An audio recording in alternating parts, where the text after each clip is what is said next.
Listo. Está así.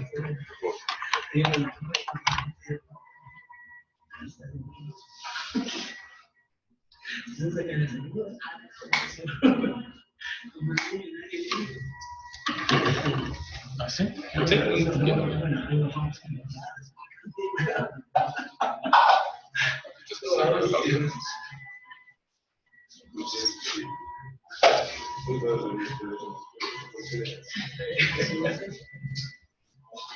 Bueno, buenos días.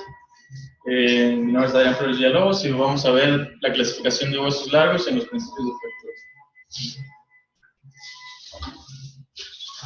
Como objetivos, vamos a conocer la clasificación de la AO de Müller para los huesos largos. En esta clasificación se explica la racionalidad y el proceso de una clasificación comprensiva de las fracturas y cómo esta puede utilizarse para tomar decisiones clínicas. La discusión de esta clasificación se limita a los huesos, segmentos, tipos y grupos, que es lo que habitualmente se utiliza en la práctica y en la comunicación clínica diaria entre los ortopedistas. Como introducción, inmediatamente después de que la reducción abierta y fijación interna se tornó un tratamiento aceptable para las fracturas, el grupo de la AO reconoció que había una necesidad de datos sólidos para valorar la eficacia y los riesgos de los que en su momento eran tratamientos muy agresivos para las fracturas. Por lo que recomendó a todos sus miembros registrados comenzar a documentar todas las fracturas que fueron tratadas por ellos. Durante los años 60 a 70, casi cada fractura tenía una clasificación propia y que era válida para su tratamiento, pero se empezó a estudiar que dichas clasificaciones eran agrupaciones muy simples y que habitualmente eran independientes, individualistas y descoordinadas, por lo que además se demostró que eran completamente ineficaces a la hora de comparar resultados en distintos protocolos de tratamiento. Y como resultado de estos estudios y de esta realidad, se hizo más evidente la necesidad de una clasificación que fuera universalmente aplicable a todas las fracturas y universalmente aceptable por todos los cirujanos ortopedistas. Aquí en esta foto tenemos a Maurice Edmund Müller, que es el creador de la clasificación, y en 1988 mencionó que una clasificación es solo útil si tiene en consideración la gravedad de la lesión ósea y sirve de base para el tratamiento y la evaluación de los resultados. Bueno, pues como datos extras, Müller fue nombrado el cirujano del siglo y diseñó más de 80 instrumentos para tratamiento de fracturas. Falleció en 2009, al lado de su familia, a los 91 años, en paz. Un poco.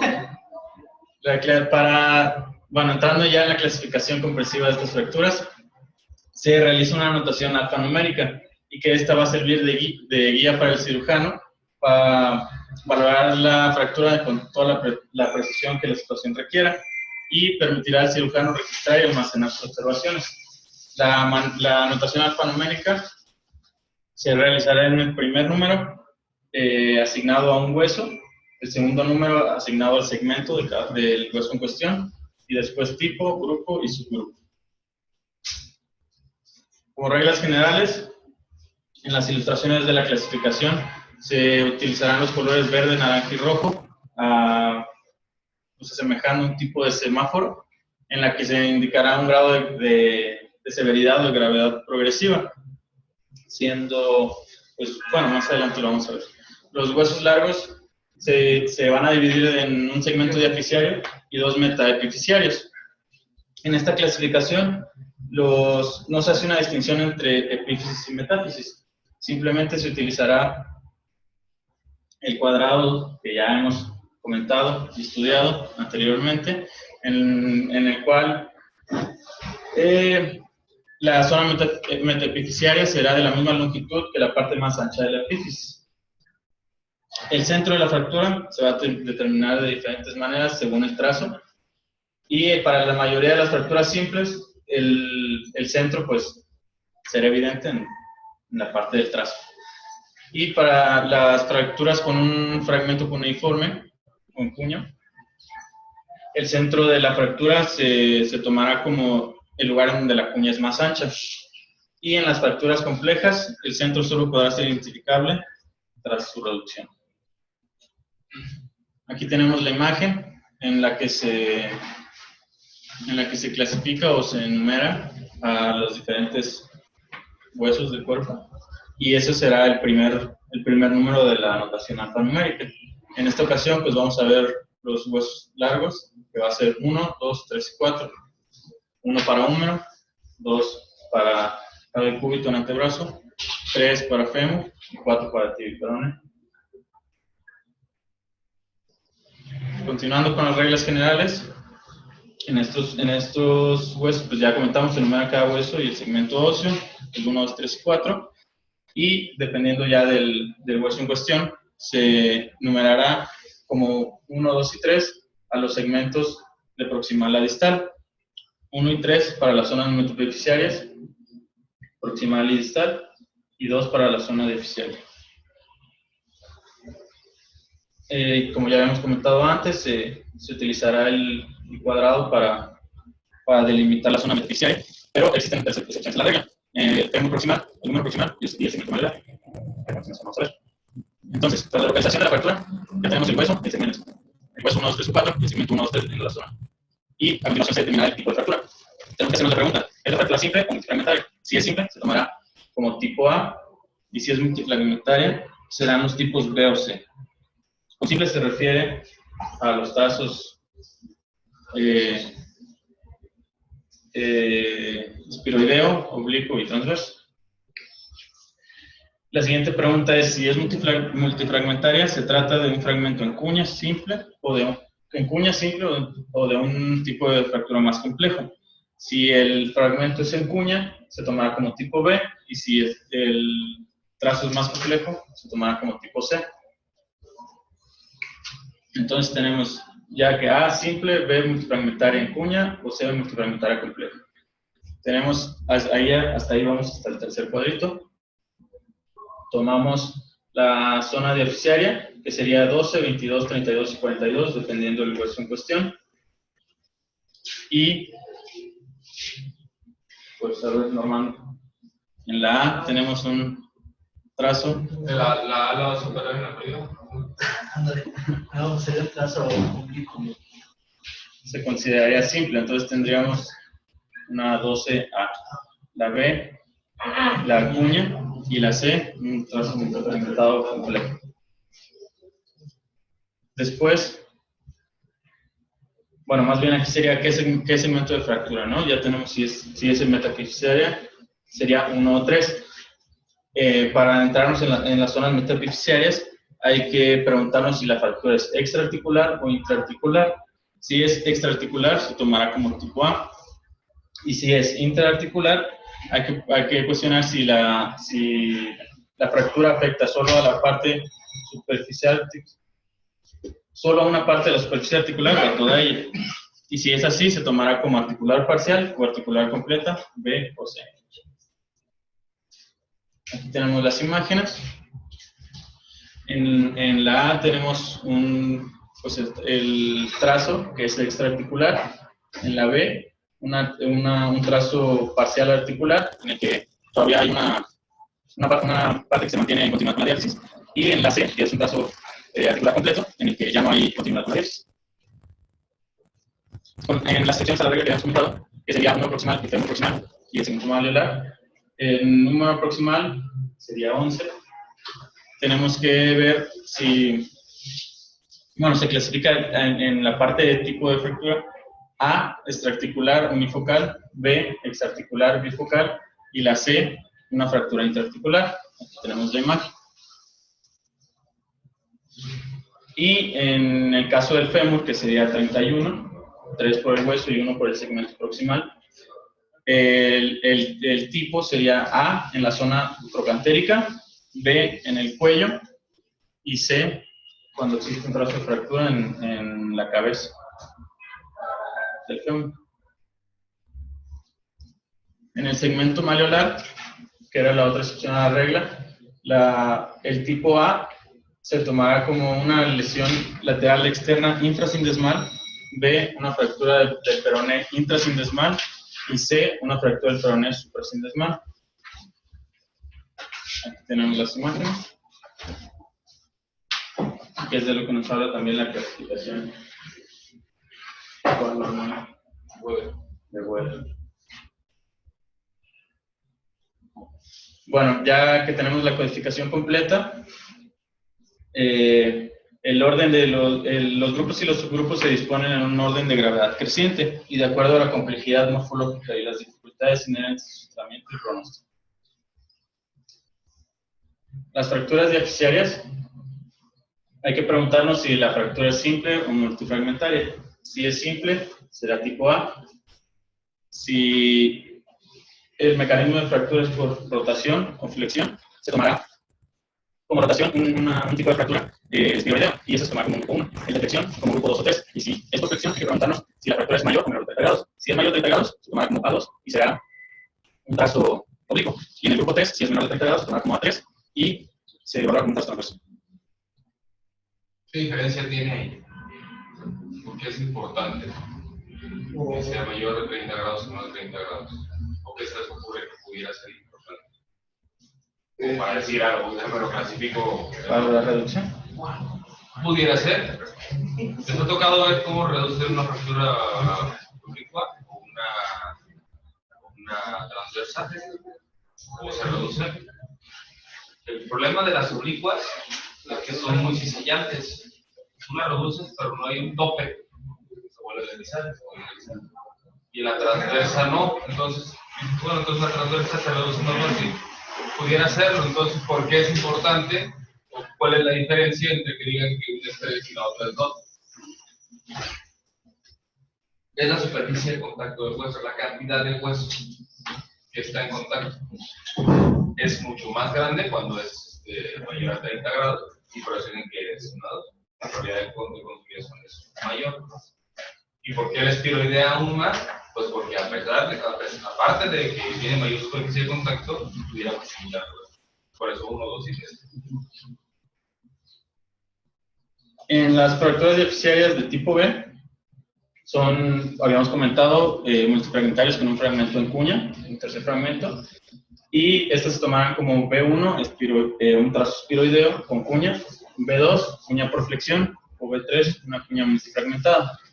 Aquí tenemos las imágenes.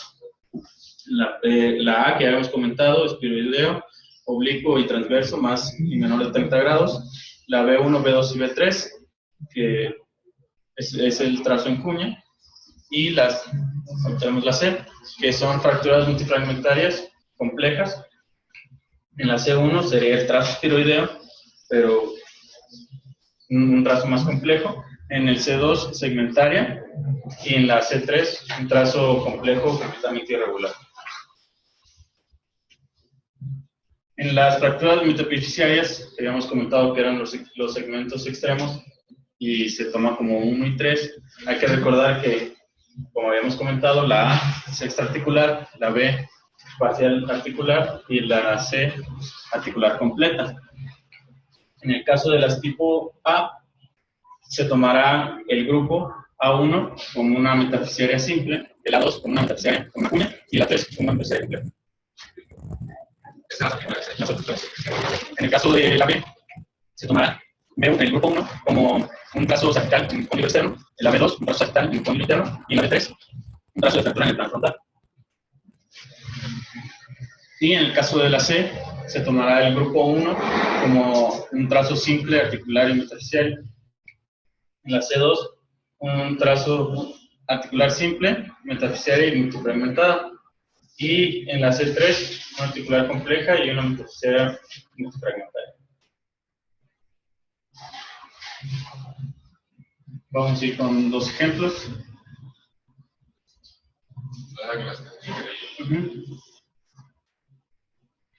Primero, ¿qué es lo primero que tenemos que preguntarnos? ¿Qué hueso es? ¿Qué hueso es? ¿Cuál es? 33.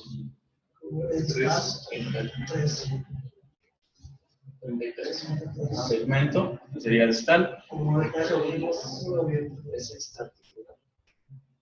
Bueno, el primer número es hueso, segundo sería el segmento. De ahí nos tenemos que pasar a qué tipo de fractura, si es A, B o C.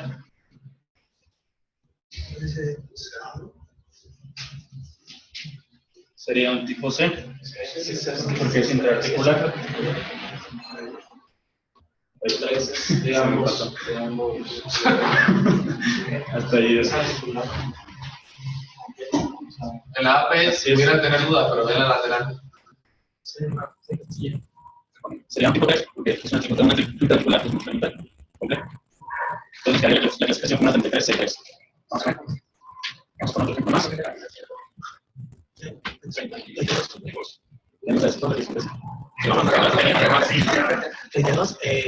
Según yo, es. No, pues es transverso, tiene ángulo de 30 grados. 32. A3. 32. A3. Entonces, ya oyéndonos paso por paso, pues El punto 1, 2 y 3 depende de la diálisis en nuestro lado. ¿Qué sería el punto 2? Explicación, ya la dijo Normando. El hueso sería 3, fémur. El segmento 2, diáfisis, 32. El tipo es A, es un trazo simple, 32A.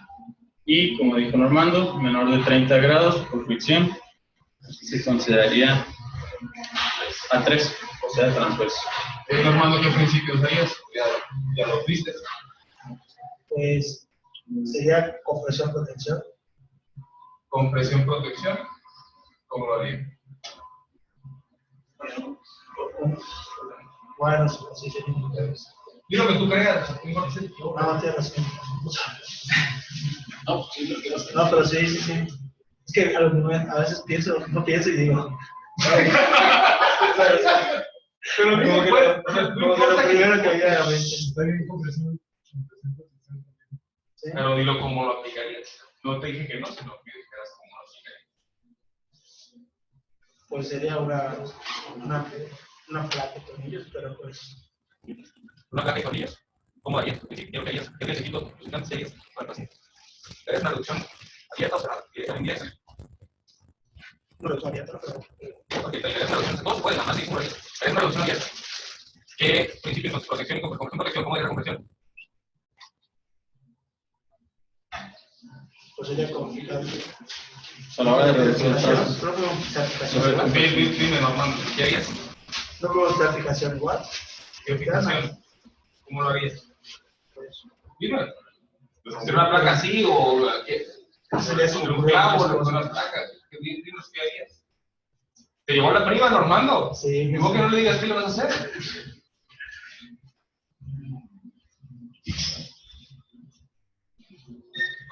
No importa que te equivoques, di lo que piensas.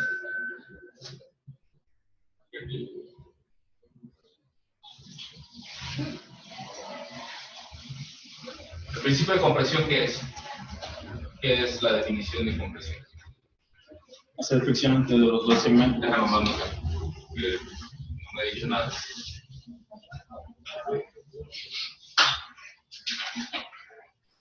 Lo que pienses, Normando. Viste una semana de clases de principio de mecánica.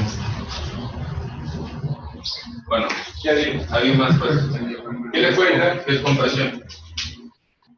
Es la fuerza que ejerce el cirujano para entre los dos fragmentos del trazo de fractura hacer fricción. Es aumentar la fricción para que no haya movimiento entre los fragmentos. ¿Cómo aplicarías esa fuerza de fricción en esa fractura si quieres dar compresión? Hay muchas maneras, o sea, Nando, tú decides cualquiera.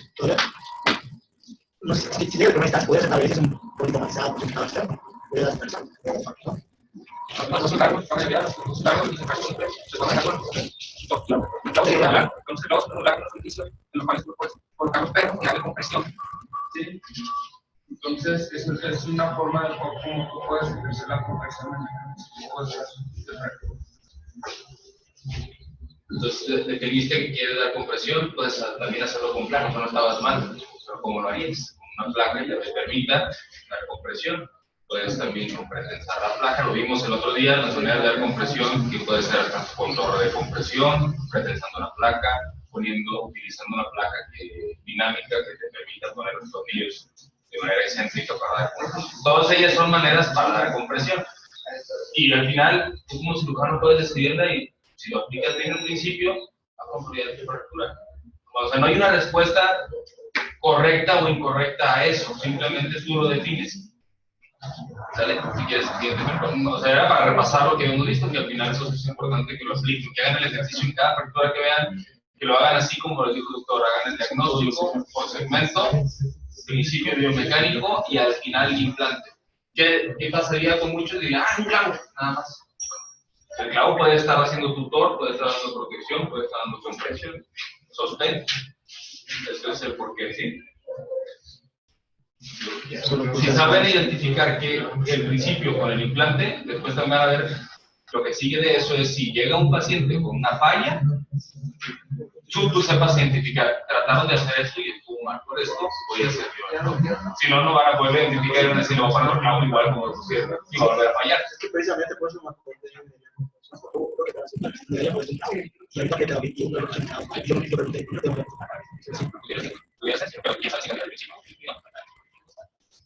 Pues como conclusión a la explicación de la O, esta es comprensiva, adaptable, consistente y dinámica, pero siempre va a depender de la habilidad del cirujano para lograr precisión.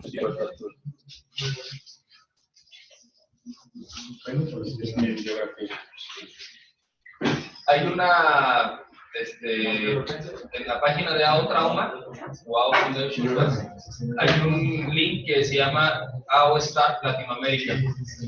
Necesito que todos lo hagan, ¿sale? Es prácticamente esto ahora aplicado con radiografías. Tienen que ir, se llama AO Start Latinoamérica. También en la página de AO tienen clases de esto. Necesito que me manden, cada que van completando son muchos módulos. Cuando los completan, se cambia por que manden la foto con que ya lo que completaron. Es importante que lo hagan, porque si no lo practican, así como ahorita, ¿vale? Y todos estos temas, todos los temas